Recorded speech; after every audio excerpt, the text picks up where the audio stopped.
Loss of taste, ringing in your ears, hair in places where why is it going like somewhere? Don't you touch those hairs? Really long hair in there. There is.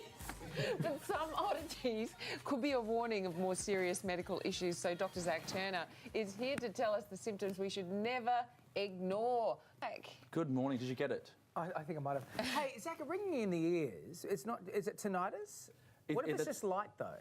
If it's light, so a lot of people will get it light after a cough or cold, or if you've just got lots of wax, or if you've been swimming in the surf and you've kind of got dumped a few times like me, you can get a little bit of ringing. But if it's not going away, it can be an issue. Or if it's associated with headaches, with nausea, these are all signs and symptoms you need to go to your GP. So for a lot of people who have it, they can't actually get rid of it. Yes. And it kind of sounds...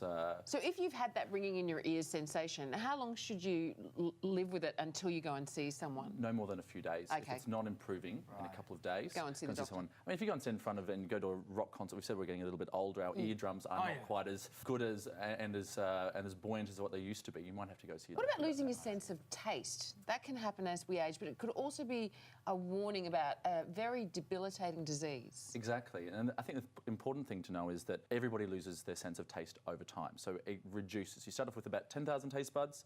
It goes down to fewer as we get older. And any kind of normal things, so most common things happen most commonly. So a common cold that blocks your nose, because about 90% of our smell, actually, our taste comes from our smell, just blocking our nose. But the important thing to note is if you're starting to put more salt on your food, or put more pepper on your food and someone notices it over about a 6-month period, it could be associated with things like Alzheimer's or vitamin deficiency. So if you're losing your sense of taste quite dramatically and quickly, it's not associated with a cough or a cold, then it could be associated with a more difficult problem.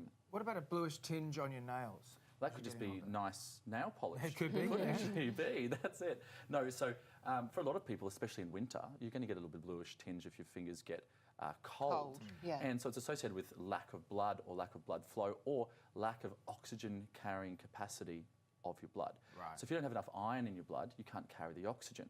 But for a lot of people, it's called cyanosis, and they've got respiratory disorders. But for women, and this is one of the important things, is that women can get a problem called Raynaud's disease, and this will actually cause constriction of the blood vessels when they become anxious. And so if that's the case, you have to go get it checked out. If it's not improving, if you're heating up your hands, it's not improving, go see your doctor. What about finding small dots in our eyes, like little freckles in our eyes themselves? What is that a symptom of? So sometimes you can see someone on the outside, but this is most commonly associated with when you're kind of looking off into the distance and you see a little black spot and you kind of try and get on top of it. But if you've got one of these, this is often just associated like little nevi like you get on your hands or on your body. But just like those, it can turn into melanoma as well. Right. So if you see one of these, go to your GP, go a referral to an eye doctor, an ophthalmologist. Keep on top of this because it could turn into a melanoma. I didn't even realise you could have a melanoma in your eye. Yeah, totally. And it's a little coronoid nevus sitting at the back of your eye. Finally, facial hair on women. What is that a sign of? Well, a few things. One, facial hair on men is quite normal, and that's because our hormones create this.